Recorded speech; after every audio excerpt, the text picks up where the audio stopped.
Hi, this is the voice, Michael Chavello. You're listening to the Premium Oddscast, hosted by leading MMA oddsmaker Nick Kalikas, fight scientist and author of Fightnomics Reed Kuhn, and MMA journalist Brian Hemminger. The absolute best UFC betting info, hits, statistics, and analysis from the most respected authority in mixed martial arts betting, MMAOddsBreaker.com.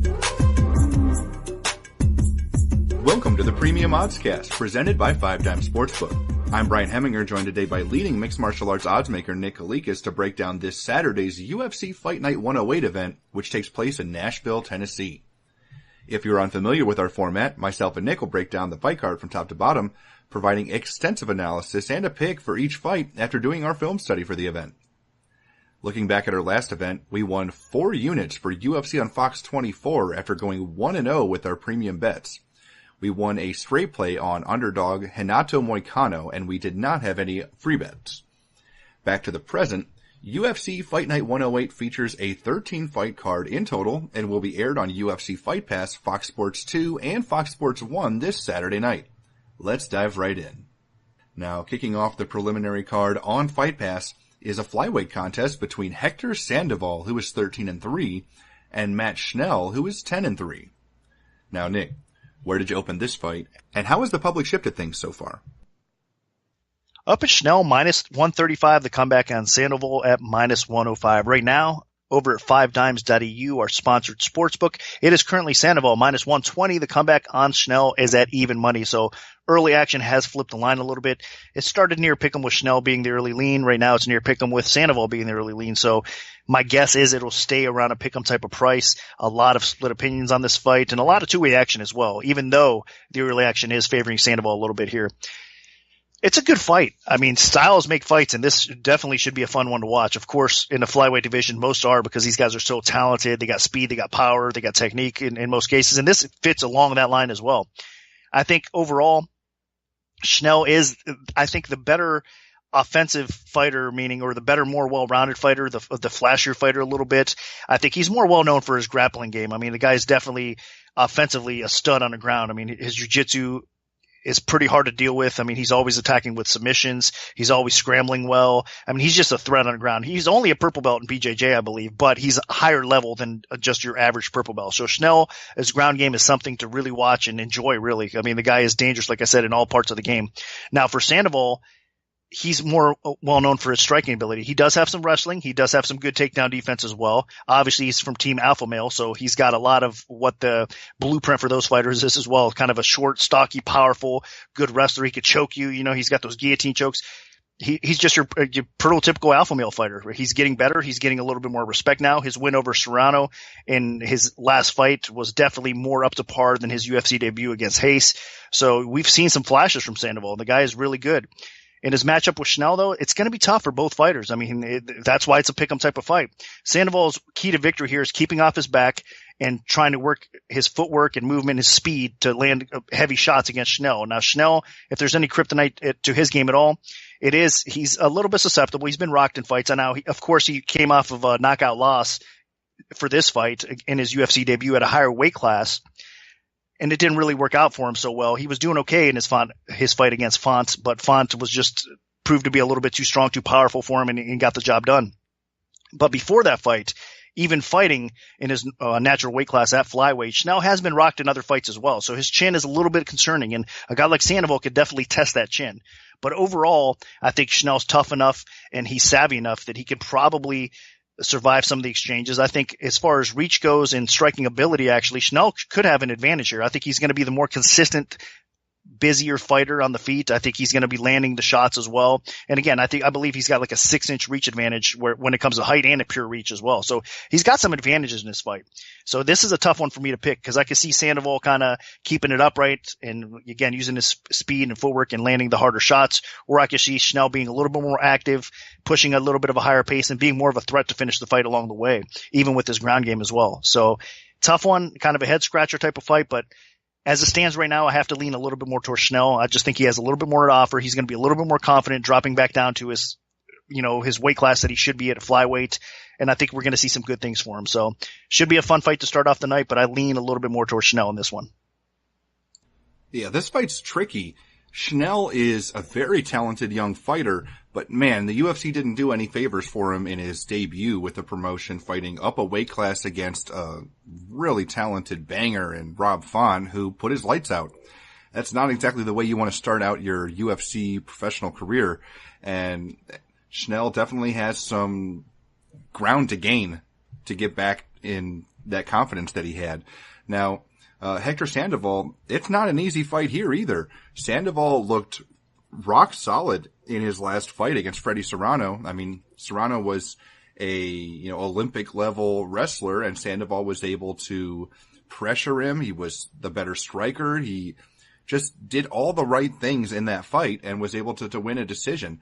And if he's able to do that against Schnell, I think he's going to be in a good position to win the fight. Now, Schnell is going to have several monster advantages here. I mean, 6 inches in reach, 6 inches in height.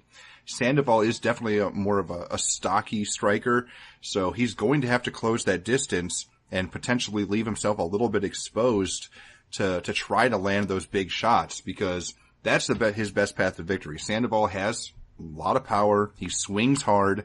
And Schnell is a little bit more susceptible to getting hurt on the feet. So if Sandoval can get things going with the stand-up, and if he can close that distance and explode forward and land some big bombs, then there's a really good chance that he can win. But if Schnell can keep his distance, or if Schnell can kind of get his ground game going a little bit too, then he has a good path to victory. So I think this is a very evenly matched fight. But I'm going to kind of lean with the fighter that has a little bit more momentum behind him. And I think Sandoval can pressure Schnell enough on the feet that Schnell will be a little bit concerned about that big knockout blow coming. And that could make him a little extra passive. So I think Sandoval can get the job done. So I'm going to lean with him. Now moving up to the lightweight division, we have Brian Barberina, who is 12-4, taking on Joe Proctor, who is 11-4. Now, Nick, what's the MMA odds maker's perspective on this one? I've been Barberina minus 260, the comeback on Proctor at plus 180. Right now, over 5 dimes is Barberina minus 320, the comeback on Proctor is plus 260. So line has been bet up a little bit, more action coming in Barberina's way. Not really surprised by this either, because, I mean, let's face it, Barberina is one of these guys that is just a tough, hard nose fighter that, man, he just pushes a high pace. You just can't get him out of there. His relentless style. He's gained a lot of respect from all of us that are UFC fans or MMA fans since his debut, honestly. I mean, they gave him nothing but stud opponents, and the guy has upset quite a bit, quite a few of them. I mean, you're talking about Warley Alves that he upset. Even his fight against Covington was a bit of a surprise, because Covington even struggled in the wrestling aspect against Barberina there too, but he did have a loss there. But before that, of course, he beat Sage Northcutt. He has a win over Ellenberger's brother, Joe, as well. So he's had some solid competitors that he's had to face, and he came through, like I said, in most cases with flying colors. And even despite his losses, he's actually fared well and at least put on a good showing there. So you know what you're getting with Barberina. He's not going to quit on you. I mean, he comes to win, and he's just tough out. But the problem with Barberina that I have, he's not really a great striker. He's not really a great wrestler. He doesn't really have anything that's going to overwhelm you as far as offensive technique, but he does have a little bit of power. And again, he's got the heart and the will to push forward, and that a lot of times will do the job. Against Proctor, it's going to be a tough matchup, because I think Proctor is a little bit more talented, pure MMA skill-wise. I mean, I think Proctor probably is the more technical striker on the feet. I think Proctor is the better jiu-jitsu artist on the ground as well. Probably has better wrestling to go along with it. But will he be able to implement some of his style against Barberina? I don't think he will. I don't think that Proctor is going to be able to just manhandle Barberina on the ground. I think Barberina is going to be able to get back up if Proctor even does get him down, and then make this fight play out on the feet. We're on the feet, even if Proctor is having a little bit of success, I still think that Barberina's toughness is going to overwhelm him, and I think eventually he can clip Proctor and possibly put him out, or he's going to be pushing a high enough pace back at Proctor as the fight progresses that he's going to probably win on the scorecards. So I get why everybody is kind of leaning more towards Barberina. I am as well. I think even though I've been a fan of Proctor in previous fights, and he's actually made me some cash, in this matchup here, I got to kind of stay away, because I don't trust him quite as much against a hard, gritty type of fighter like Barberina. I think Barberina is going to come away with a win, so I'm going to lean his way. One thing of note is Barberina has fought his last, I believe, 4 fights outside the lightweight division, starting with, or at least 3 fights, starting with Sage Northcutt, and then Warley Alves, and then Colby Covington. So this guy has gotten a little bit used to not having to cut a lot of weight, and he is dropping back down to the lightweight division after he got bullied a little bit by Covington in his last fight. So that is one thing to keep an eye on. This could be a tough weight cut for Barberena. Now, Proctor, he's not exactly an explosive style athlete. He's a little bit more slow and plodding, but he's got a lot of strength. He has a solid ground game. You know, he's one of Joe Lozon's sparring partners, so he kind of has that Lozon ability to go for submissions, and he does have some pop in his hand, so Barberena will have to be a little bit cautious, but for the most part, Barberena is just so scrappy and tough that he makes up for all his deficiencies with this kind of stick-to-itiveness. He just goes after his opponents, and he has so much heart. And one thing I do think Barberena is mildly elite with is in the clinch, he's actually kind of ferocious there. He throws good elbows if he can get his opponent backed into the fence, good knees, good dirty boxing. So if Barberena can kind of gain a little bit of momentum, if he senses even any weakness whatsoever from Proctor, that's kind of where he pounces. And he is the type of fighter that gets stronger as the fight goes on and takes advantage of his opponent's weaknesses in cardio and heart. And that's what helped him pull off those monster upsets against Alves and Northcutt. And I honestly think that this fight is a huge step down for him. So as long as his weight cut goes well, Barberena should just overwhelm Proctor at some point, although the first round will probably be close. Second and third rounds, I think Barberena wins them easy, and he probably gets a finish at some point. So my pick is going to be Barberena. Now moving on to the main event of the Fight Pass prelims, we have a women's bantamweight contest between Alexis Davis, who is 17-7, and Cindy Dandois, who is 8-2. Now, Nick, where did you open this fight, and how has the public shifted things so far? Up in Davis minus 215, the comeback on Dandois at plus 165. Right now it's Davis minus 270, the comeback on Dandois is at plus 230 at 5 dimes. So a little bit more action coming in Davis's way. Dandois hasn't really been, it's hard to explain with her. I don't know. I mean, I've never been really, I want to say that's big of a fan as far as her fighting style goes, because it's almost, I don't know. I don't want to disrespect her too much, but it's almost irritating at times, I guess, the way she goes about stuff, because she's obviously has a lot of decent experience. I mean, she's had some quality performances in Invicta too, which is obviously a pretty established and well-respected organization, especially for the ladies out there. So it's not like she's, facing garbage competition along the way and not doing well. She's performing really decent. In fact, better than expected. It's just the way she goes about it, I guess. It's just she's slow. I mean, on the feet, she has a long way to go still. I mean, even with her experience through the years, she still has to develop her striking game a lot better than what it is. I mean, her game really evolves around her getting the fight to the ground. And once she's on the ground, that's where it gets interesting, because she is definitely a talent, to say the least, on the ground, especially offensively. I mean, she manages, even though she doesn't have really good wrestling or takedown ability, she manages to get the fight to the floor, whether it's her little head arm throws or her trip takedowns, or whatever the case may be. She's a little bit stronger and has the technical ability to get the fight to the ground more times than we think. So it's just very weird and strange with her, because you wouldn't really expect it. But once on the ground, I mean, make no mistake, she is highly dangerous. She knows what she's going after. She usually progresses to get position first, and then starts either dropping decent ground and pound, which could be very effective, or looking for the sub. And more times than not on the ground, she's able to get the job done. So she's a very dangerous and capable fighter when the fight hits the floor. Davis, though, stylistically should be a tough matchup, because obviously she has a grappling background as well. Her striking ability is far ahead of Dandois right now. I mean, if she keeps this fight upright, she should be able to torch Dandois on the feet. I think with her speed, with her power, with her accuracy, with her overall technique, she shouldn't have many problems. The problem is, we all know that Davis obviously had some time off, had a child that came back, didn't look that great against McMahon. I mean, styles make fights, and McMahon was obviously a tough matchup for her. I don't know if Dandois can have the same type of success here. I doubt she can. But outside of that, I mean, Davis is just a better fighter. Even on the ground, I wouldn't be surprised if Davis is able to submit Dandois there either. But I think that's the case for either fighter. On the ground, they should neutralize each other out, and they're both dangerous enough that they could probably hit a sub on each other. I mean, I respect Davis's submission defense just a little bit more than Dandois on the ground as well. But, I mean, once it gets to the ground, I'm expecting a lot of high-level jiu-jitsu, a lot of scrambles, a lot of just high-level stuff overall. I mean, it is going to be a fun fight to watch if it does hit the floor, but will it hit the floor? Will Davis let it hit the floor? I'm not so sure. So I do agree with the early action coming in Davis's way, but this is kind of a sleeper fight. I would not really lay over 2-1, to be honest with you, in this fight, because it's just a strange one. I think stylistically it might be a good fight for Dandwall as well. I mean, if she's able to get Davis on the floor and get top position, she will have some success. So kind of a head scratcher, especially making her UFC debut. I would think that the UFC almost wants some new blood, coming into the bantamweight division and making some waves. So a win over Davis would be a huge notch on the resume, but will she get it? I don't know. I mean, like I said, I'm kind of scratching my head. I don't think she does, but I think maybe we're all underestimating her a little bit, and she has more success in this fight than we think.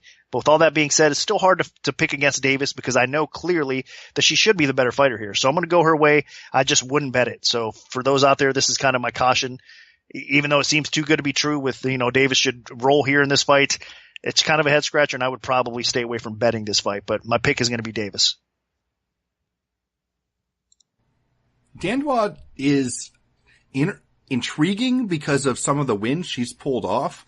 I mean, her MMA career debuted with a fight against Marlis Kunin, and she did great in that fight. And then more recently, she beat Megan Anderson, who's currently the Invicta Women's Featherweight champ. So, I mean, she definitely has a solid ground game to fall back on, but I mean, that's kind of Alexis Davis's bread and butter.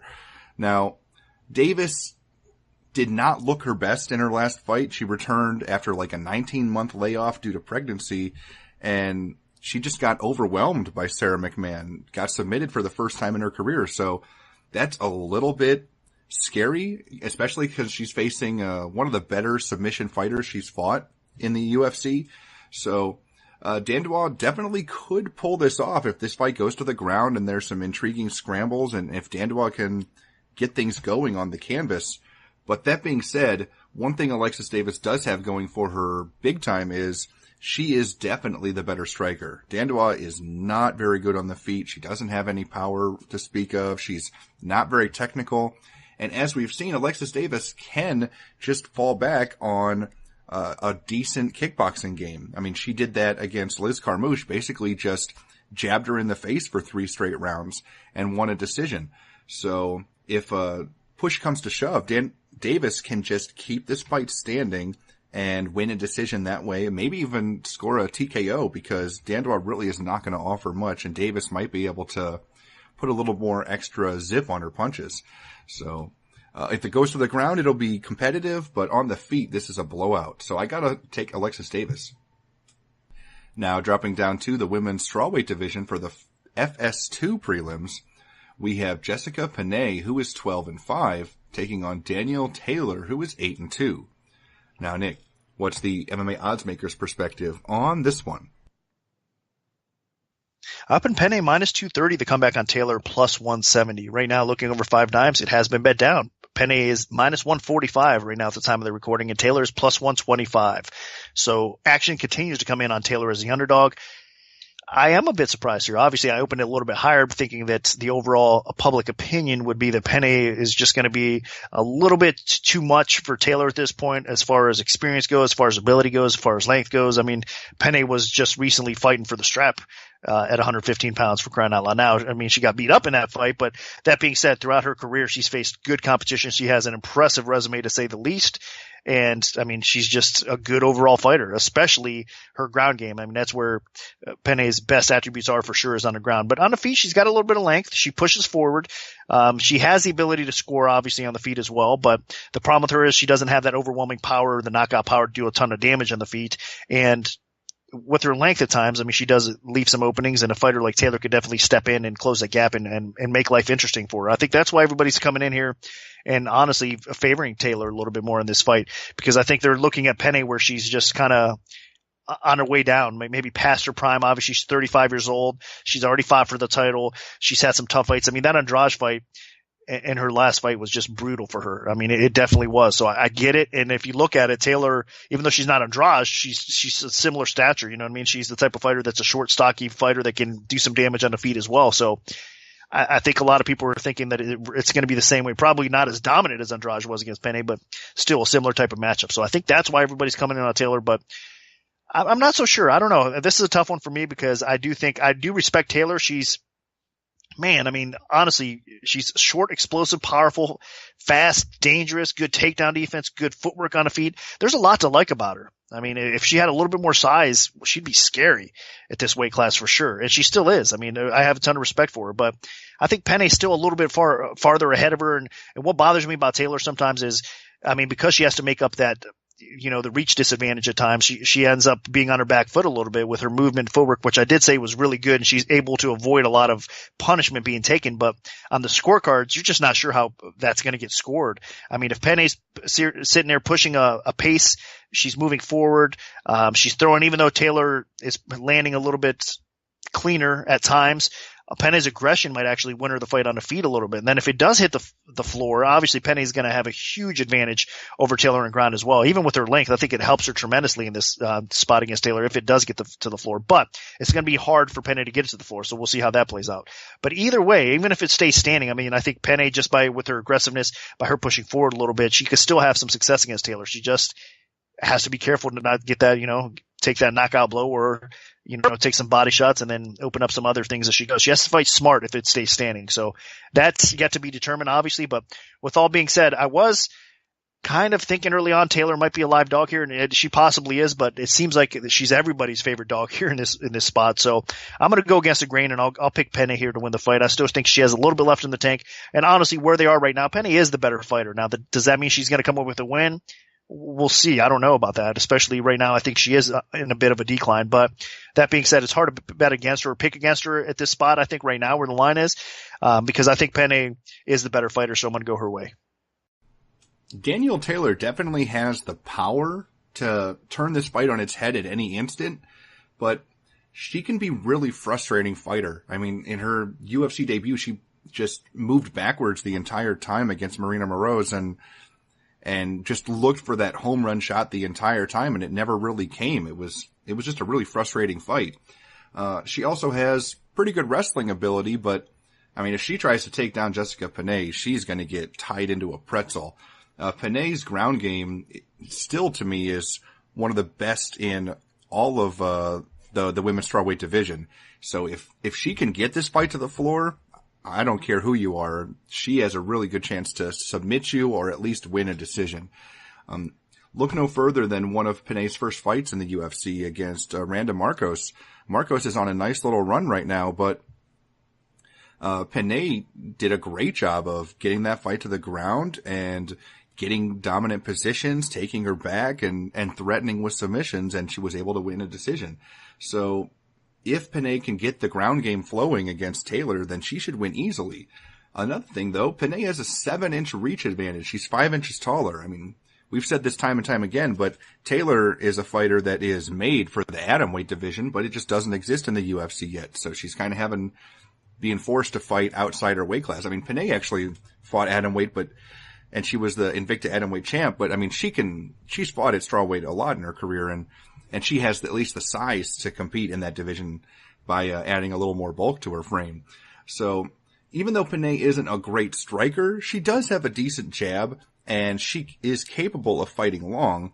And if she can fight long, I mean, she could just get a little bit of damage in on the feet and win some exchanges with Taylor, because Taylor does just kind of look for that big bomb. She's not really a fighter that just stands toe-to-toe with her opponent.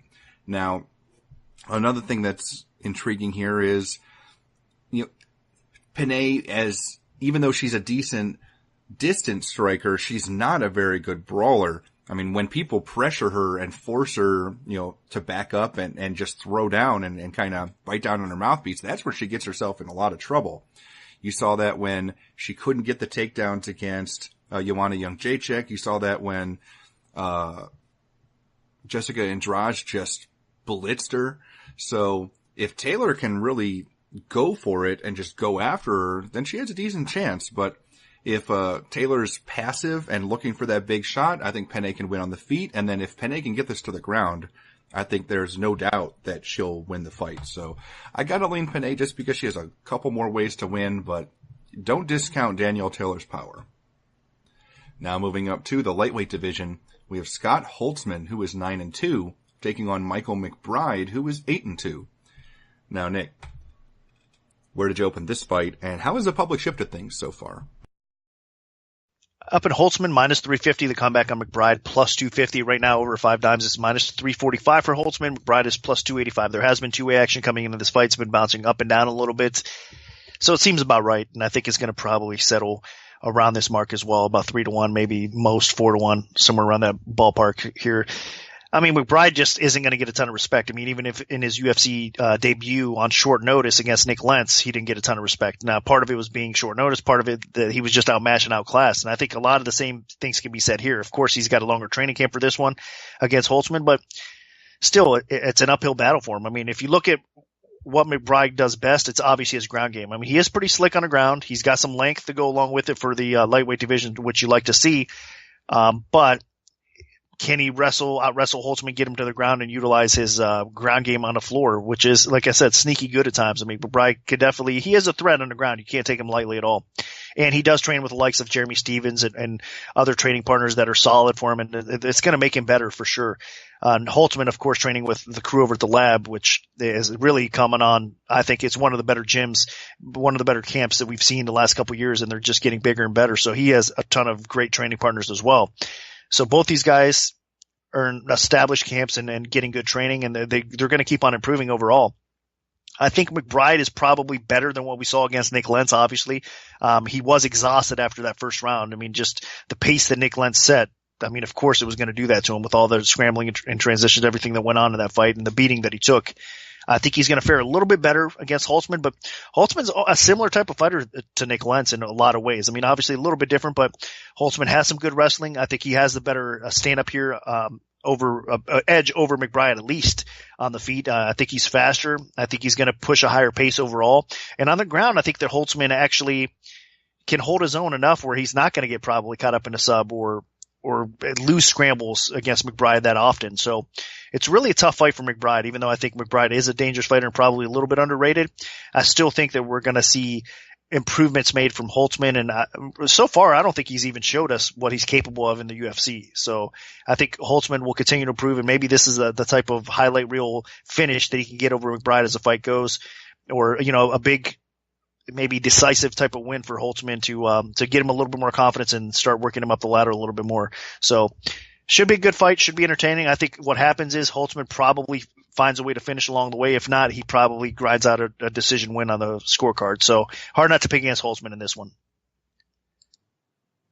Michael McBride has the size to compete in the lightweight division. I mean, he's going to have 6 inches in reach on Holtzman. He's going to have 4 inches in height. But his problem is he's not a striker. He's a guy that looks for submissions. Almost all of his career victories are by submission. And Holtzman is a talented grappler that trains out of the MMA lab. I just don't see McBride tapping Holtzman out. So that means that McBride is going to have to win the positional battle, and I don't see him winning that as well because Holtzman is probably the better wrestler, and McBride sometimes will give up position to go for submissions, and when those don't work, he's going to be stuck in a bad place, and Holtzman will at least have the superior position and be winning the round. Now, McBride, even though he does have that reach, he doesn't really offer much on the feet, so Holtzman will probably get the better of him there as well, even though he's given up so much in terms of length. Now, one thing you do have to consider is McBride did fight his UFC debut on short notice, but it didn't go very well. I mean, Nick Lentz just grinded him out and then just wore him down and then finished him. I mean, it was an impressive performance. And while Scott Holtzman isn't quite on the level of Nick Lentz, I mean, he's kind of like Nick Lentz light. So, in terms of scrappiness, pretty good wrestling, pretty good submissions, and decent on the feet. So, I just think that when Michael McBride isn't able to get those early submissions, then Holtzman is just going to take over, wear him out, and either win a one-sided decision or get a finish. Now dropping down to the flyweight division, we have Dustin Ortiz, who is 16-6, taking on Brandon Moreno, who is 13-3. Now, Nick, what's the MMA oddsmaker's perspective on this one? I open Ortiz minus 120, the comeback of Moreno minus 120. Looking for 5 dimes right now. It is currently Ortiz minus 220, the comeback of Moreno plus 180. Wow. Lines moved a little bit. So it went from a pick'em to Ortiz minus 220. This was tough because I wasn't sure, obviously, who the public was going to favor a little bit. Moreno's getting some momentum on his side. He's getting some hype on his side as well. And that could cause some public action to come his way, even though this should be a fairly competitive fight, but it did not. I think a lot of the smarter opinions out there came in on Ortiz because of the stylistic matchup with Moreno here in this spot, and they're not kind of buying into all the hype or whatnot that's around Moreno, which is smart. I understand where they're coming from. I mean, Ortiz is one of the best grapplers in the flyweight division, and he's been really for a long time, probably underrated for a long time. So now he's starting to get a little bit of respect. Of course, a lot of that is due to who he's been able to beat. I mean, his last fight with Makovsky was impressive. I mean, Makovsky's a stud in a weight class, stud on the ground. Of course, he's just a well-rounded fighter, former Bellator champ. We all know that. So it was an impressive win for Ortiz to defeat a guy like Makovsky, especially the way that fight played out. But before that, I mean, he suffered a couple losses to great grapplers with Formiga and Hayes, but he beat the likes of Willie Gates. He hung in there with Benavidez, despite that being a loss.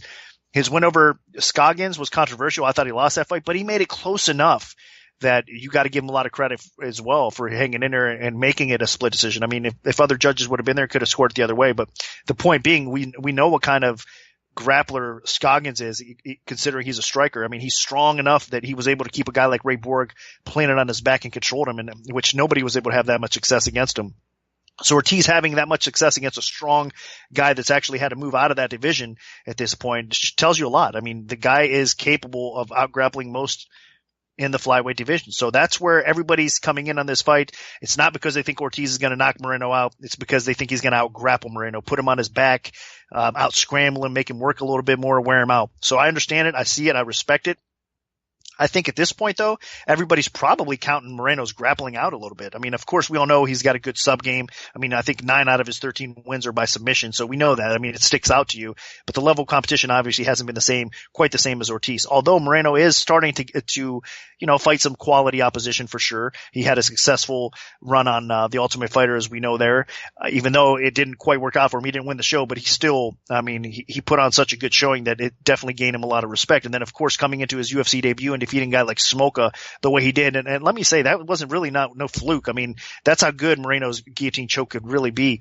I mean, he's that good on the ground as far as ending the fight with submissions as well. So it wasn't that flukish. And Smoka's a hard guy to finish on the ground, as we just saw against the likes of Tim Elliott as well. But then following it up with another test for him in Benoit. Benoit's one of these guys that a lot of MMA diehards aren't going to be overly impressed by Benoit. I mean, he's okay. He's just a solid level fighter in the weight class, maybe a gatekeeper type of fighter. Moreno had a competitive fight with him. I think if you look back closer at that fight, Moreno had a little bit more success than most people think. So I know at times he got a little testy and Benoit has some success, but Moreno's takedown ability in that fight was impressive. His striking was pretty solid as well. So I think what we're going to see here is the continued growth of Moreno, that people are going to underestimate a little bit. He's only 23 years old. He's now training, I think, better than he ever has before. He's now a little bit smarter. His fight IQ has gotten better than he ever has before as well. He wants to get tested. He's asking for higher rank competition, and he's getting it with Ortiz. Now, again, is this a point where he might bite off a little bit more than he could chew? It could possibly be. I mean, it's going to really all come down to the grappling exchanges between these two men. I think people are going to be surprised. Moreno is going to end up getting top position in this fight at times, and I think he's going to actually hang in there with Ortiz as far as the grappling exchanges go. And then on the feet, I think Moreno is a little bit of the more dangerous striker, and he could be a little bit more effective as well. So to me, this was pretty much a true type of pick'em fight with a slight lean towards Ortiz before I even, set the line. I figured I did lean a little bit more towards Ortiz, but since everybody on the planet is coming in that way thinking Ortiz is going to have his way with Moreno, I'm going to jump the other way because I do see that Moreno, even on the ground where everybody thinks is not the case, I think he can hang with Ortiz, and I think he can make it interesting. So I'll go against the grain. I'll pick Moreno here, and I think he can pull off the win here. Probably a close competitive decision, a split decision type of fight, but I think he can do it, so I'm picking him to win. Yeah, Dustin Ortiz is a tough fighter to get a read on. I mean, he goes out there and he picks up a lot of quality wins that are close, crazy split decisions. Sometimes he loses them, but I mean, wins over Ray Borg, over Scoggins, as you mentioned. And then he goes out there and then he loses fights that you would think that he should be able to win, like Wilson Hayes.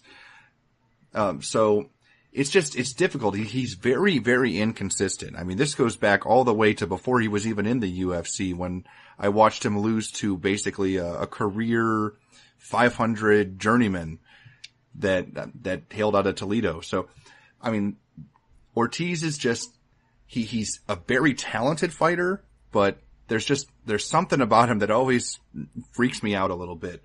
Now, in this fight against Moreno is a guy that has started his UFC career off incredibly. I mean, the quick win over Smolka, and then he goes out there, and I thought he looked rock solid in his second UFC appearance against Ryan Benoit.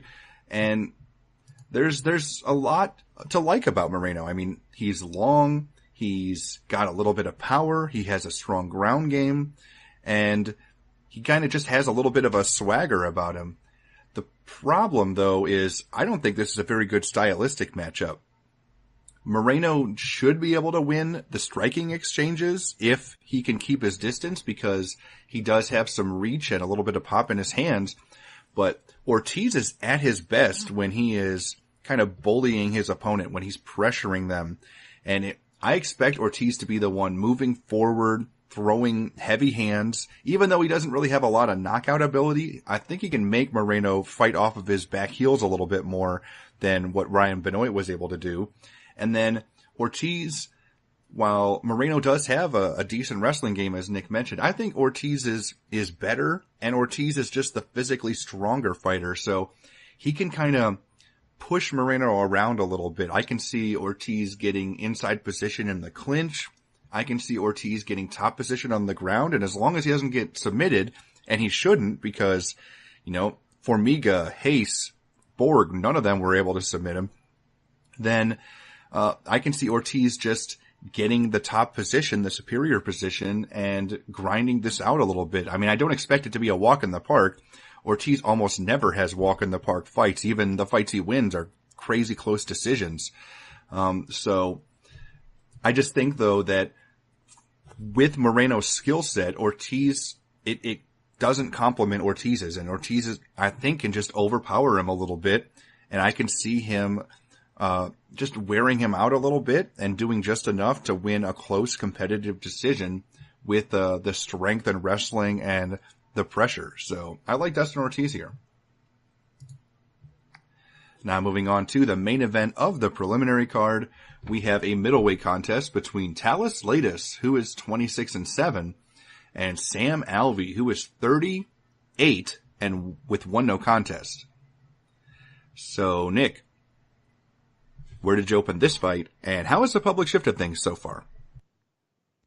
Up in latest, minus 130, the comeback on Alvey at minus 110. Right now, it's latest minus 120. The comeback on Alvey is even money. Just a little bit ago, before we even started the podcast, it was Alvey the slight favorite. So this fight is going to continue to get a ton of action, two-way action. Pick'em line is about right here as well.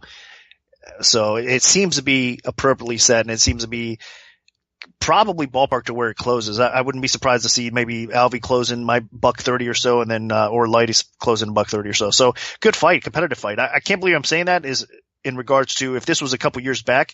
I would think the Lighties actually is obviously a little bit of a bigger favorite, but Alvey has really put together a good little streak here that he's wrapped up in the UFC, and he's gained a lot of respect from the overall betting community, from the MMA fans, that it is keeping this fight a little bit closer. I mean, Lightis, if you compare resumes, they're both impressive. I mean, there's no slouches at all, but I think Lightis has always been a little bit more impressive. I mean, his fight with even current middleweight champion Michael Bisping was close. I mean, he could have easily went his way.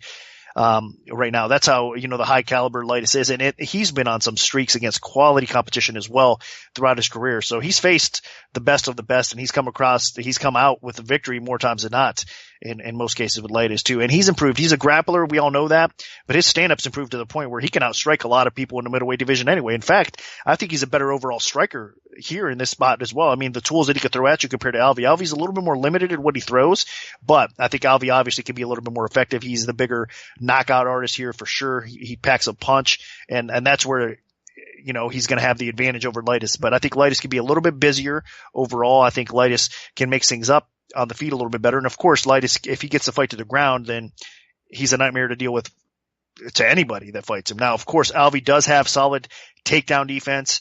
It's not going to be easy for Leitis to get him on the ground. And in most cases, even if Alvey does get placed on his back, he usually kind of cage walks back up and gets back to his feet quickly. So this is a tough fight. I mean, this is one of those fights that I realistically could see going either way. I mean, I think stylistically this is a good fight for Alvey because what I was just saying, I'm going to contradict myself a little bit here, but I think Leitis, at times he doesn't push quite high enough of a pace. And if he kind of lets the fight play out like Alvey wants, then Alvey's going to be right in this fight, and Alvey's going to be very game, and he's going to be a little bit more dangerous too. So I've been going back and forth on this fight. I'm not very confident either way who gets this win. I could realistically say it going either way. So a pick 'em again, like I said at the beginning, is appropriately set for this fight, especially right now. I mean, where we stand in 2017 with both of their careers. So I have to lean, I guess, a little bit more towards Leitis because I think that he is still the more well-rounded fighter. I think wherever the fight takes place, he could probably edge Alvey out. But Alvey is going to be the more dangerous fighter, even if Leitis has a granite chin and he's been a pretty tough guy his whole life, never being officially knocked out. There's always a first time for everything, and he is 35 years old now. So he's not going to be improving and taking more strides in his career at this point. Where I think Alvey still can. I mean, he's definitely a student of the game. I mean, he takes the sport very seriously. He's dedicated as far as his training goes, and he studies film well. I mean, there's a lot of good things to like about Alvey. So I think he will be prepared for this fight, and he could pull off the win. So back and forth I go on this fight, but just because overall skill set mainly, I have to side a little bit more towards Leitis. Sam Alvey is on a hell of a run right now. 4-fight winning streak dating back to last July, so just not even in the last year. I mean, he's been fighting consistently and often, and he's just a guy that you can't keep down. I mean, it wasn't that long ago that he lost a decision to Elias Theodorou, and what did he do? He just doubled down, bet on himself, and just got right back in there and won. So, and he's done nothing but win since, and now he's a top 15 ranked fighter. It's crazy. He's higher ranked than Theodorou.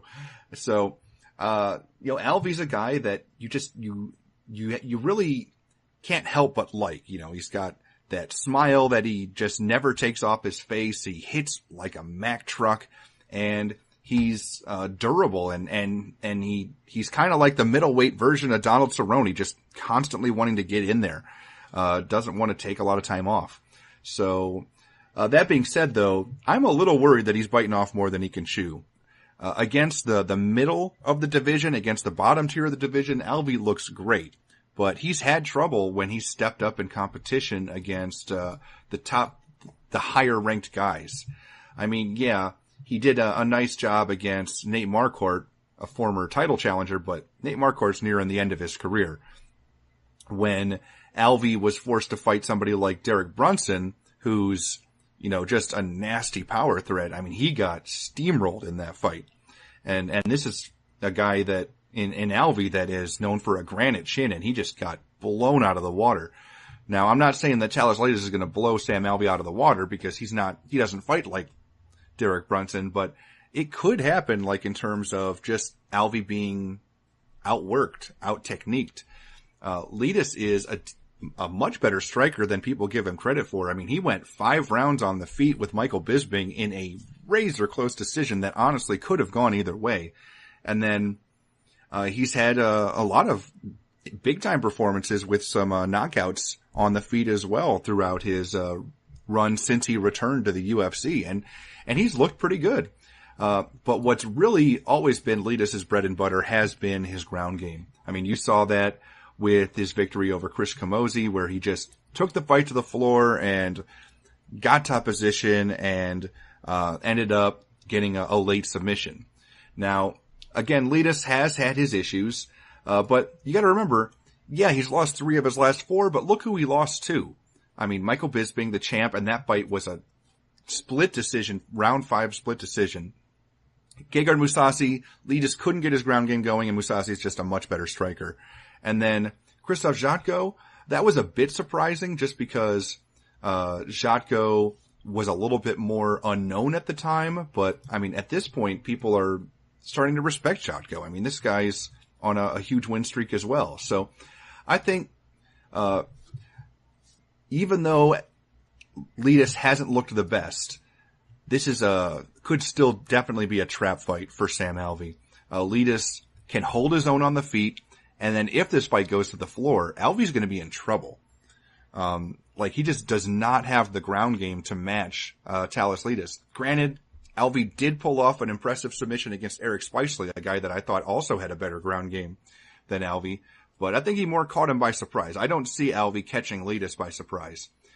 Really, the only way I see Alvey winning this fight is if he just clocks Litis with a monster shot. And Litis is tough. He's durable. I don't think he's ever been finished with strikes, and he's faced some really talented strikers in his career. You know, Anderson Silva, Gegard Mousasi, and none of them were able to finish him either. So I think what happens here is Alvey might be a little tentative because he's worried about overcommitting on a strike and then landing on his back. And I think Litis can take advantage of that and win a stand-up fight with Alvey as long as he avoids getting just blasted.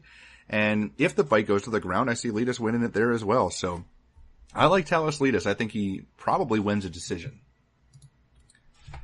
Now moving on to the Fox Sports 1 main card, we have a welterweight contest between Jake Ellenberger, who is 31-12, and Mike Perry, who is 9-1. Now, Nick, what's the MMA odds maker's perspective on this one?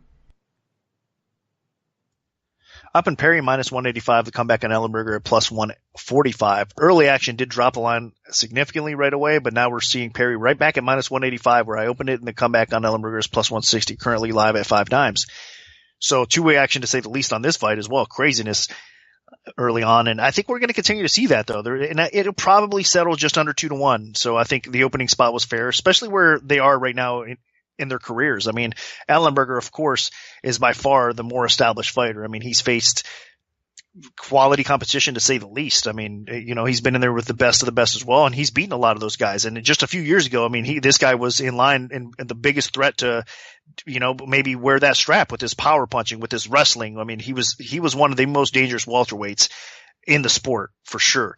Now that's faded a little bit because, I mean, as he, you know, his career progresses, he's been around for a long, long time. Ellenberger has. So, I mean, he's 32 years old. So it's one of those scenarios where he's 32, but in fight years, he's way beyond that. So, yeah, I mean, he was on the brink of getting cut. Let's face it. I mean, in fact, he was the one that kind of asked for the UFC to give him one more shot. Because you know what I mean, give him one more shot. He'll prove that he belongs and he wants to keep his spot on the roster. And credit to him. They gave him a spot against Matt Brown, which everybody underestimated him in that spot, including myself, because Brown, of course, has made himself to the point where, I mean, how could you not respect Brown with his fighting style, with the way he goes about things? But he was able to get Brown out of there. I mean, early knockout win for him was really impressive. I mean, so he showed some life there. And then, of course, against Masvidal in his last fight, unfortunately for him, it goes down as a knockout loss. But man, the way that fight kind of played out with his, you know, toes being caught in a fence or whatnot. I mean, it's a little bit unfair for him to say the least too. So, that I don't even take that fight against him or whatnot, especially against Masvidal, because Masvidal has looked ridiculously good anyway, despite all that. So you can't count the Masvidal fight. And it looks like to me, you can base it back to the fight against Brown where he looked good early on in that fight. So I think he has a little bit more confidence right now in his ability again, which he needed. I think mentally, obviously, this is a big aspect of the game for these fighters. And I think, you know, if his mind's in the right place, then he can have some success. So I think mentally Ellenberger's at a better place right now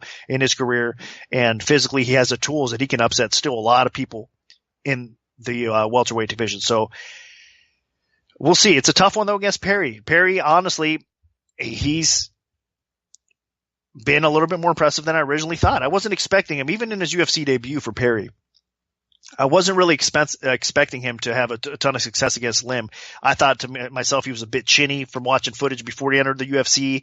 Of course, we knew he had a little bit of power on the feet and he had a wrestling background or whatnot, but he wasn't that impressive, honestly, in fight footage that we saw. But he comes out there and just blows Lim out of the water. And then he follows that up with a solid win over Roberts. And then his fight against Joban, even though he lost that fight, he has moments in that fight as well. And Joban, of course, is one of the better strikers that we all know at 170 pounds as well. So it was a good experience for Perry. So for me, his stock is actually on the rise a little bit. So I think what he's going to find himself here with Ellenberger, he's going to have to be careful because, again, Ellenberger can land that shot, knock him out any moment. But I think the same thing can be said for Perry, and I trust him a little bit more at this point because he doesn't have those fight years, on his belt right now. So I think Perry is probably the right side. I think they do scrap it out a little bit. It's a close competitive type of fight. I think they neutralize each other out with the wrestling, and I think it's going to be a stand-up war, and I just trust Perry just a little bit more than I do Ellenberger right now. So I think Perry ends up ultimately landing that finishing blow and putting Ellenberger out. So much respect to Ellenberger. I mean, he's obviously, he has to be a well-respected fighter amongst most of our ratings. I mean, especially me. I think from his IFL days, before that, actually, again, you could date it back to Sport Fight and all that as well. So Ellenberger's been around for a long time. I've followed his career. I'm glad that he got another shot from the UFC, but I'm just not sure what he has left. And I think a fight against Perry is not going to be a good thing for him. So I'll pick Perry to come away with a win here. This is a tough fight to get a read on because both guys hit really hard. Neither guy has a very good chin, and it could just come down to who lands that first big shot.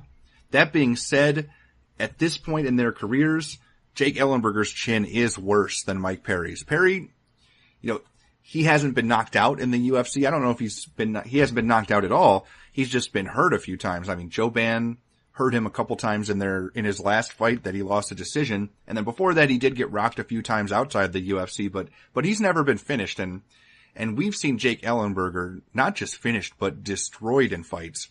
Most recently, it was a frustrating loss for him with his foot being whatever stuck in between the fence and the floor of the octagon. But I mean, it was a TKO is a TKO. And Ellenberger, it's not like that was the first time Ellenberger got TKO'd. I mean, he's been finished quite a few times now in his career with, Stephen Thompson beating him, Kelvin Gastelum submitting him, Robbie Lawler TKO'd him, Marvin Kampman was the first one to really do it. So, Jake Ellenberger's chin just isn't what it used to be. Now, his power is still there, as evident by his performance against Matt Brown, but man, I just can't trust that chin, and especially against a guy in Mike Perry that can swing from the fences with a lot of heat. I'm kind of leaning Mike Perry here. I know that Ellenberger can wrestle too, and he has a decent submission game if he can get top position. You saw he had a pretty good performance against Josh Koscheck, kind of. And so if Ellenberger can get the wrestling going, maybe that can give him an extra edge. So he does have a couple more ways to win.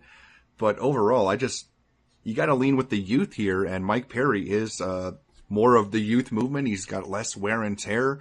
And if, both these guys land a big punch at the same time, even though I think they both would get hurt, I think Ellenberger would get more hurt, and Perry would probably be able to pull off the finish. So I'm leaning Mike Perry. Ellenberger could definitely surprise me here and pick up the win, but at this point in their careers, Perry just has a little bit more left in the tank and more to offer. So I'm going to side with Platinum Perry. Now dropping down to the lightweight division, we have Joe Lauzon, who is 27-13, taking on Stevie Ray, who is 20-6. Now, Nick, where did you open this fight, and how has the public shifted things so far? Another crazy movement here. I've opened it almost a pick 'em with Lauzon being -125, Ray being -115 with a 40-cent line setting. So virtually pick 'em with a very, very tiny lean towards Lauzon, but that wasn't good enough because right now it's -210 for Ray. The comeback on Lauzon +175. So basically went from a pick 'em rain all the way up to about a 2-1 favorite for Ray. Talk about fight years. I get it as far as that regard goes. I mean, Lauzon, I was just talking about Ellenberger. You could put Lauzon in that same category. He's been around the sport for a long, long time. In fight years, he's way beyond 32 years old, even though he's had some pretty good performances as of late too, Lauzon has. I mean, unfortunately, I wasn't a fan of his last performance against Held because he got the nod there, and obviously we were on Held for that, so we thought we earned that decision win over him, even though Lauzon was man enough to admit that he lost that fight. Doesn't help us here. So yeah, I have to kind of bring that up for a second because I'm still a little bitter about that. But that being said, he still hung in there close enough with a guy like Held, I think, which of course a lot of people weren't expecting Held to win that fight, but still, I mean, Held is a young guy that has a tremendous grappling base, of course. Tough matchup for a lot of people, and Lauzon still, even though he lost that fight in my opinion, and many people's opinions, he still, showed enough against an elite level grappler on the ground. But not just that. I mean, Lauzon has a well-rounded game. On the feet, he can bust you up. He's got the experience, the fight IQ. I think, honestly, the last couple of years, even though he's getting a little bit older and kind of more worn out fight years wise, I think he's put on some of the best performances of his life. So Lauzon is in a good spot. But That chin isn't going to get any better. I mean, he's been through wars throughout his career, as we know. So he's been knocked out a few times, and Ray is a heavy hitter. I mean, Ray can definitely, that's his best attribute here in this fight against Lozon, is if he's able to stay off his back here against Lozon and he makes this a striking battle, he's going to probably win because he is, again, the harder hitter. I think he can outstrike Lozon even if he doesn't knock him out on the feet as well. He could do more damage along the way and just kind of outpoint him on the feet. So that's what Ray wants to do here. But if there's a kryptonite to Ray's game, it is definitely the ground game as well. He's been subbed, I believe, 4 times throughout his career. He has gotten better. He's improved on the ground as well. But, I mean, it didn't sit well with me watching his fight with Patrick. And that's what bothers me as well. Because Patrick actually has a little bit of an underrated grappling game, underrated wrestling game. But at times, it's non-existent for Patrick, but it existed that day. I mean, it definitely showed up against Ray in his fight, and he was able to basically get Ray down and control the ground aspect of that fight and beat him. Now, if Lozon chooses to go that route, he can do that. His wrestling is definitely good enough to put Ray on his back and control the tempo of the fight and not get obviously caught up in a sub against Ray. Ray has a decent sub game, but I don't think he catches Lozon on the ground with the sub game. So Lozon, it all depends on IQ here. It all depends on his way about this fight. If he decides to just have a war and a fight of the night type of performance, he probably loses this fight. If he decides to actually go for the win and doesn't really care about fan opinion and take Ray down and make it kind of a boring decision and kind of outpoint him, he can win this fight. So all depends on how this plays out. I understand the younger fighters getting the more, pub right now, and Ray is a good fighter, and I'm glad he got a shot in the UFC, and I'm glad he's having success in the UFC as well. But that being said, in this matchup, everybody's going, again, one way. They think Ray automatically basically either knocked him out or is going to beat him on the cards easily. I'm not so sure. I mean, this is another fight that I could, flip a coin and pick. I was leaning a little bit more towards Ray as well because I think he's more durable and he probably keeps it upright enough to knock him out. But with everybody thinking that way again, I have to go against the public grain here, and I'm going to pick Lozon. So I think Lozon comes away with the win. Hopefully he chooses to wrestle because that's why I'm kind of choosing him to do so here. If he does that, I think he does win the fight. So we'll see. Hopefully he comes out with a good game plan, but my official pick is Lozon to defeat Ray. This is another tricky matchup. I mean, Joe Lozon didn't look very good in his last fight against Marcin Held, and as Nick mentioned, I mean, we were certain he lost that fight.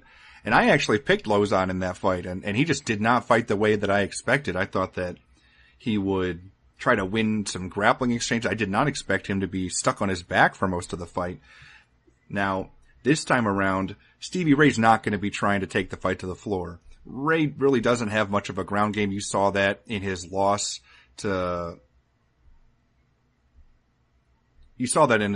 Alan Patrick. And Joe Lozon can definitely take advantage of that. If he can get this fight to the ground, Lozon can win it. I mean, he's just way better on the ground, and Ray can be exposed there. He got worn out by Patrick, and he didn't quite quit, but I mean, he looked extremely frustrated in that fight, and he was exhausted by the end of the third round because he's just not used to fighting like that.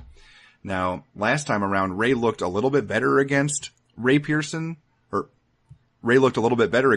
Pearson, but I mean, he still didn't look that good. I mean, he just kind of took advantage of the fact that Pearson doesn't really have a high output, and Ray just did just enough to kind of eke out a decision over him. This time around, Ray might have to use a similar game plan because he is the better striker than Joe Lozon, hands down, and he does have a little bit more durability than Lozon on the feet. But if he overcommits on his strikes, he's going to leave himself exposed to takedowns. So Ray's going to have to pick his spots a little bit, try to keep his distance, work that powerful left hook that he has, and just take advantage of the fact that Lozon has never really been a great striker. And even when Lozon kind of comes under fire, he doesn't really fire back. He more covers up. So there's going to be openings here for Ray to get some damage in. And as long as he can avoid being put on his back, I just don't really see a great path to victory for Lozon other than get this fight to the ground, because Ray is just probably that much better of a striker. But Ray does have his holes, and if this fight goes to the ground, I'm definitely going to be concerned. But I think that Ray should be able to win this fight, and we'll see how he looks. But I I think Lozon is definitely starting to be on the downswing of his career, and this could be a prime opportunity for Stevie Ray to get a really good scalp on his record. So my pick's going to be Stevie Ray.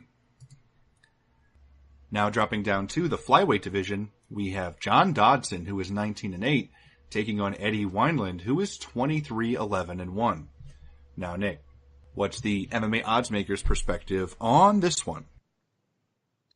I opened Dodson minus 280, the comeback on Wineland at plus 200. Right now, looking over at 5dimes.eu, it's currently Dodson minus 420. The comeback on Wineland is at plus 335. So basically from 3-1 to 4-1, bet action, bet it up against a very, very solid, respected fighter in Wineland, for sure. There's no doubt, especially at bantamweights. I mean, Dodson, of course, we all know, has competed in both weight classes. He's made a move to bantamweight recently. He's had some serious success in both weight classes. Outside of his little setback with Lineker in his last outing, which was actually a respectable performance as well, because that was a pretty close fight. And Lineker's just a beast the way he comes at you. But that being said, so Dodson is that good. I mean, either at 125, 135, doesn't matter. Skill is skill, and he's able to adapt and compete with the best in both weight classes. That's how special this guy is. I mean, credit to him for all the hard work he's put in. And man, his athleticism is off the charts. His speed, his power, everything about him is just great in the MMA world for sure. I mean, fans love watching him fight for that exact reason. Wineland, you can say a lot of the same things about him. I mean, the guy, obviously he doesn't have the speed or athleticism that Dodson does. He's a little bit bigger though. He's going to have some advantages in this fight. He's going to have some reach. He's going to have some length, of course. He does have some power to go along with it. He has a ton of experience, so it's not going to be a walk in the park. I think it's going to be fairly competitive. It's just the speed factor of Dodson combining with, again, we were talking about aging vets.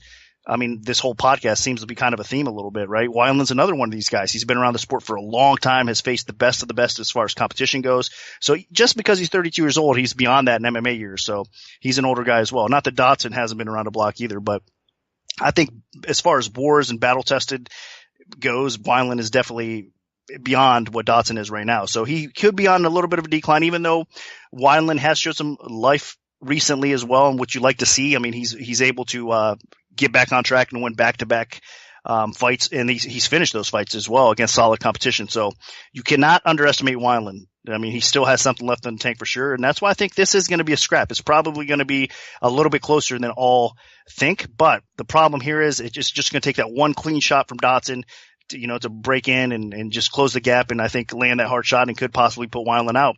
Or the speed factor is going to be too much and it should help Dodson win a clear decision on the scorecard. It's competitive but clear, meaning that obviously Dodson's going to kind of be able to maneuver away from some of the strikes Wineland throws, and he's going to be able to land his a little bit cleaner and a little bit more often. So I expect Dodson to probably win this if it does hit the cards. If it does not hit the cards, it's probably Dodson landing a big punch inside and dropping Wineland and ending it that way too. So I do get it. I agree with it. Another spot though that I would not lay 4-1 against a guy like Wineland, especially right now. With all the circumstances, with the public kind of betting up Dodson a little bit as well. I don't think there's any value there.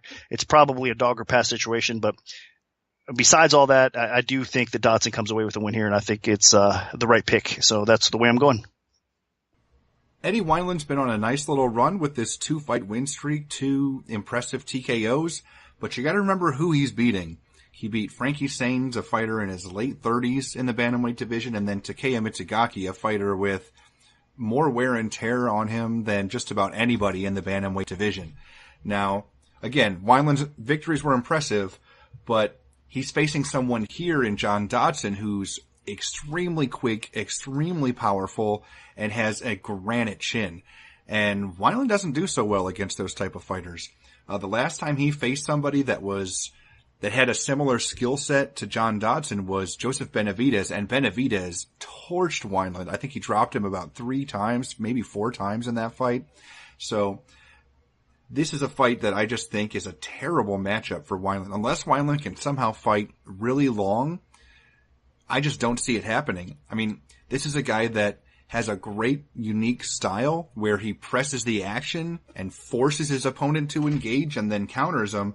But, man, when John Dodson engages, I don't think he has to worry too much about Wineland's counters because he's going to connect on Wineland and then probably put him out. I mean, Wineland doesn't have a bad chin, but he has been finished by strikes a couple times now in his last few fights, in his last few losses at least. And John Dodson might hit the hardest of anybody he's fought. So if Dodson connects with anything, like anything serious, I think Wineland could be in for a world of hurt. And Dodson definitely is pretty pissed off right now after that tough decision loss to John Lineker, a fight that could have gone either way, was just neck and neck all the way to the end. And Dodson fought with a smart game plan, but I don't think he'll need that same style of game plan against Wineland. I think he can just go right after him, kind of like Johnny Eduardo did. So I think this is a great matchup for Dodson, and I expect that he walks away with a victory, probably by stoppage at some point via TKO or knockout. Now moving all the way up to the light heavyweight division, we have Ovince St. Preux, who is 19-10, taking on Marcos Rogerio de Lima, who is 15-5-1. Now, Nick, where did you open this fight, and how has the public shifted things so far? I open OSP minus 270, the comeback on De Lima at plus 190. Everybody coming in, scooping up that plus money on De Lima. He is down now. OSP is down to minus 160. The comeback of De Lima is at plus 140. So everybody pretty much on the same page thinking that De Lima has some value as a dog here. And he could. I mean, you guys might be onto something as far as OSP's performances as of late. I mean, it's been pretty bad. It's been pretty pathetic, to be honest with you, especially a guy that was on the rise for a long time in the light heavyweight division that we thought would be, honestly, eventually get his game well enough to be a legit threat or a serious contender if he kept on making his improvements. Because, of course, OSP is a very athletic guy, powerful, big for the weight class, a lot of skill to go along with it. So there's a lot of good to OSP's game. But, again, his split decision loss in his last fight, his knockout loss before that to Manoa, was a little bit disappointing. And then, of course, dating back to the time that he lost to John Jones, not long ago either. I mean, he made it the distance with the former champ, I should say, former or current. I mean, obviously we all know that John Jones is the best right now, even with DC wearing that strap. That being said, he went the distance. He didn't get finished. And then he had a couple disappointing performances after. So where is OSP at this point of his career? I don't know. Hopefully he rebounds here. I mean, this is definitely the type of fighter that you want to get to rebound. He is dangerous. De Lima has a ton of power, has a bit of a ground game as well, even though he doesn't use it as often as you'd like to see him with De Lima.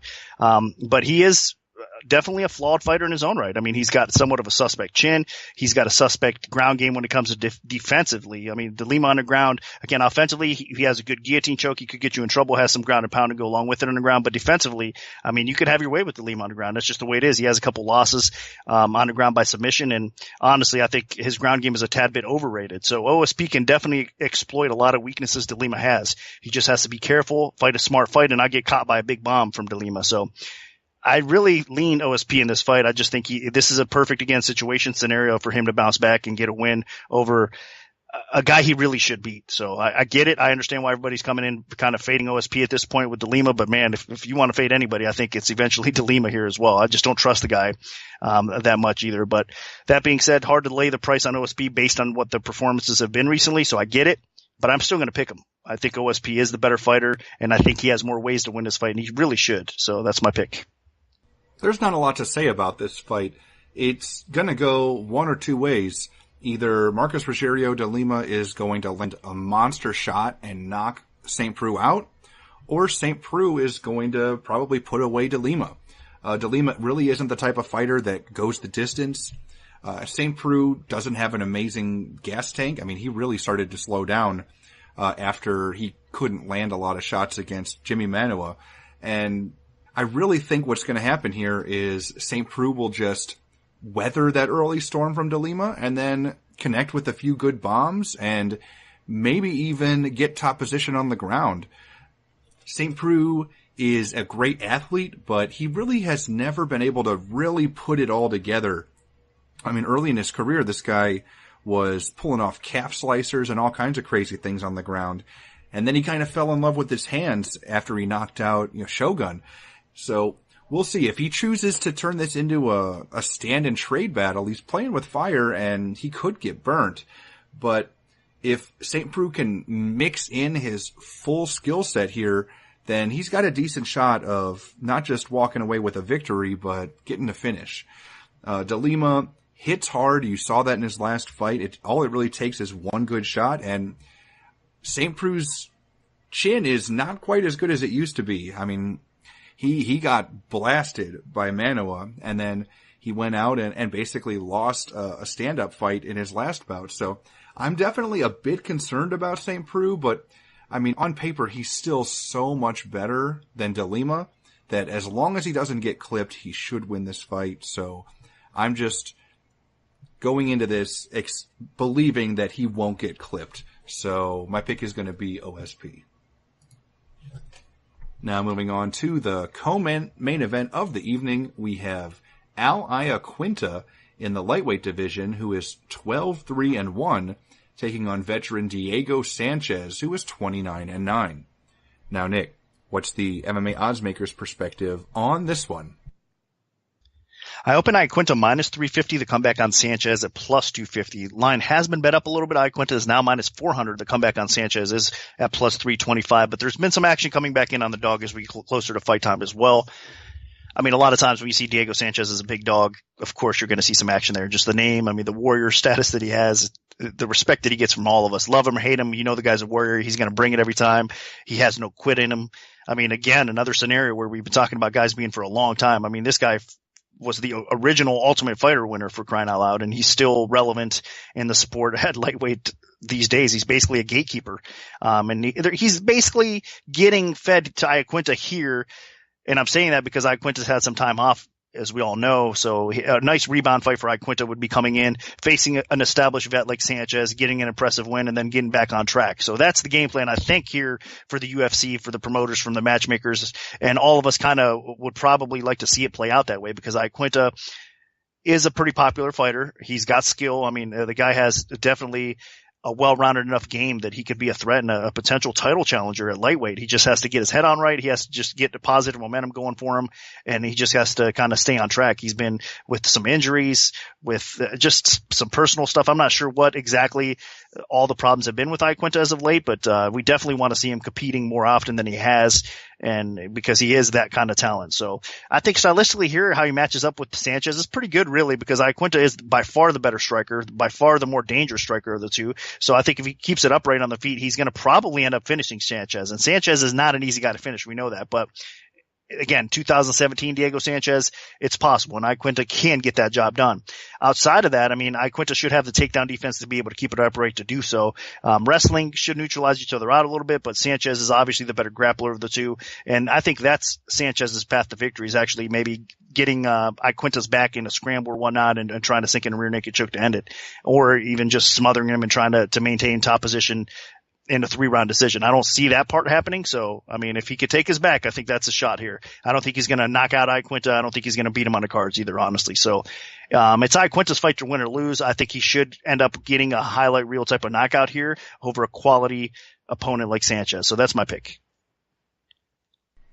Sanchez definitely pulled a rabbit out of his hat his last time around with that fight against Marcin Held, and it was a great performance, a gutsy performance. But it also had a lot to do with Held fighting really dumb and pulling guard and going for heel hooks repeatedly against somebody that is nearly impossible to submit. So I think this time around, it's not going to be quite as easy. Granted, Al Iaquinta is very unpredictable. I mean, this guy has so much talent. He hits hard. He has good boxing. He has great coaching, but he does a lot of dumb things where he just puts himself in bad situations, like getting tapped out by Mitch Clark. There's no reason in a million years he should have lost that fight, but he did. Now, obviously, he's had some great performances as well. I mean, Ross Pearson, Joe Lozon, both round 2 TKO victories. He looked fantastic in those fights. But it's just, he's been out of it for a while now, too. I mean, he's been away from the game for 2 years because of just dumb decisions he made with hotel situations, swearing out crowds, and then getting in contract dispute with the UFC, complaining about fighter pay, getting in their bad side. Like, I'm very concerned about how he's going to look here. I mean, 2 years away from the sport in the prime of your career is a long time. And I'd heard that, he was going to come back as a welterweight, and instead now he's going in there at lightweight against somebody that has about as much heart as anybody in the entire division, maybe in the entire UFC roster. So Iaquinta better be at the top of his game, because Diego Sanchez can surprise people. That being said, if Iaquinta is even at 75% of what he was, he should still be able to win this fight. He should be able to keep the fight standing, and he should be able to outbox Sanchez. And Sanchez did get finished by strikes against Joe Lozon, and I think if that happened, then Iaquinta should be able to finish Sanchez by strikes too. So my pick is going to be Al Iaquinta, but I'm definitely exercising caution here because we just don't know what Iaquinta is going to look like after so much time away. Now moving on to the main event of the evening, we have Cub Swanson, who is 24-7, taking on Artem Lobov, who is 14-12-1 with 1 no contest. Now, Nick, where did you open this fight, and how has the public shifted things so far? I opened Swanson minus 555, the comeback on Lobov at plus 365. Right now, over 5 times, it's minus 680 for Swanson. So 555 just wasn't cutting it. And Lobov is now plus 490. So this is a main event we're talking about. And we're seeing a 5-1, 6-1, 7-1 favorite in the main event. Don't ever like to really see that, to be honest with you. And I cannot believe that we're seeing Lobov headline a card in the UFC. This is remarkable to me. So I just scratching my head and wow. I mean, got to give the guy credit for getting to where he is right now. Well, with the help, obviously, of Conor McGregor, that's had a huge impact in his career, just, being associated with him, being his training partner and whatnot. But we can't give Conor all the credit. I mean, let's face it. Lobov's win recently over Ishihara was a very good win. I mean, a lot of people counted him completely out in that fight. He pushed a high pace. He actually made Ishihara look terrible. So credit to him for having a good performance there. And then he's racked together, a few wins in the UFC now. He's had a couple losses as well. So nothing too crazy, I guess, overall for Lobov. And that's why it's a surprise, because you have a 500 fighter that's headlining a card against one of the better, more well-respected guys at featherweight in Cub Swanson. So I don't know. I mean, to me, it's pretty clear that Swanson has pretty much an advantage everywhere the fight takes place. Lobov, he does like to put a lot of pressure on, pushes forward. He's got heart. He doesn't have any quit. So I respect him as a fighter for sure. I mean, he's not an easy out despite him being a 500 type of fighter, but he should be out of his element here against Swanson. I mean, again, Swanson should be able to have the speed advantage, pick him apart on the feet a little bit. He has to be careful because Lobov can land some hard punches, but outside of that, I don't see Lobov even beating him on the feet. And then on the ground, obviously Swanson has a huge edge. He's got the wrestling ability. He's got the ability to scramble, take him down. His submission game is better overall as well. So a big discrepancy across the board. I mean, Swanson is definitely the better fighter, and there's no question about it. Now, I mean, they still have to have the fight and play out the way it will. So we don't know how it's exactly going to go, but chances are Swanson comes away with a win and probably inside. I don't expect this to be a 5-round war. I expect this to be maybe a couple rounds, and we see a finish either way, or, one way or the other. And I think that obviously is going to lean a little bit more towards Swanson. So I don't know. I mean, there's not much more to be said about this fight. I mean, I just think Lobov is severely outclassed against Cub Swanson, and I think we're probably going to see it play out that way as well. So it would be a stunner. And of course, for the sports books, it'd be a pretty good upset result if I was wrong here. So I won't be too mad if that's the case. But overall, how could you not pick Swanson here, honestly? Yeah, there's not much to be said. This is one of the more lopsided main events the UFC has ever put on. I mean, granted, yes, Lobov called out Swanson and they made the fight, but you don't have to accept every challenge. Not every challenge makes sense. I mean, Lobov is on a nice little run. He had a great performance against Ishihara. But Ishihara is a powerful striker that's super sloppy and wild. Cub Swanson this guy is nasty. He just went out there and had one of the greatest fights I've ever seen in my life against Doo Ho Choi. And, I mean, that was just a blood and guts, just barn burner from pillar to post. And now he's having a massive step back in terms of competition level. I know that Swanson has had his issues against the guys basically ranked, 1 through 3 or 1 through 4 in the division. But, I mean, he definitely should have been taking on somebody at least ranked in this fight. But that being said, Swanson has a 5-inch reach advantage. He's better than Lobov on the ground. I think he's more powerful overall. He's more technical of a striker. And then if it does turn into a brawl, he's shown that he can win those types of fights too. So I really like Swanson here. I mean, Lobov, yeah, he looked really good in his last couple performances, but I mean, those type of fighters just aren't on the same level as Swanson. I would be shocked if Lobov came out and took care of business. I mean, really, he's got a puncher's chance here. Cub Swanson has been knocked out before. But I mean, it was Jose Aldo that put him down back in the WEC. So Swanson's a tough guy. And I think he's going to have his hands full. Lobov's going to have his hands full here. And I expect that Cub Swanson finishes it pretty much however he likes. I mean, this is a kid that out-grappled Dustin Poirier on the ground. He outstruck Doo-Ho Choi, and I think that he should win this fight probably by finish inside the first 3 rounds. So my pick is going to be Cub Swanson. So that'll do it for our full event breakdown for UFC Fight Night 108. Our premium bets for the event will be released this Friday following the weigh-ins, so stay tuned for that if you're an MMAOddsBreaker premium member. If we have a free play to give out, make sure to follow @MMAOB Premium on Twitter because that's where we'll post them first. We can also notify you of our free bets via email alert if you prefer that method. Just send an email to picks@MMAOddsBreaker.com and we'll add you to our free bet mailing list. Special thanks to our sponsor, 5 Dime Sportsbook. Good luck, everyone, and hopefully the betting gods are on your side this weekend.